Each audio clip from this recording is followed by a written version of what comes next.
Iddoo miidiyaa hawaasaa taatanii jirtuun. Ishee kana bishaan dhugeen irratti haasa'amu. Suuruma olii kaatanidha moo AI'dha? Isa mucaa wajjin qabus, isa Joosiin fi intalli wajjin qabaniis, isa magaala keessa jiru sadansaa walitti qabatanii poostii godhan. Jaalala keessan gara miidiyaa hawaasaatti fiduun gaariidha jettu? Yooni mucaa ishee sana dhiise isheen sunis of miti. Yoon boonii dhiise booniinis of miti. Istii utuu si ta'e maal goota sa'aatii kana? Amma harki kun harka koo kun murmuramaadha. Akka kana isaaf jecha yeroo sana kan hin muree jechuudha. Ijoo dubbii kana maaliidha?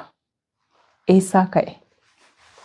Hiriyoonni koo jaalalaa ana wajjin hariiroo jalqabanii ofii masaadhaan gara koo dhufu. Qubeellaa waliif gootaniittu, beelloos uffattaniittu, akkas. Cidha yoom nu laattu? Mucaa kananii nan fuudhaan yaadaa ture malee nan dhiisaa yaadne sii galeera.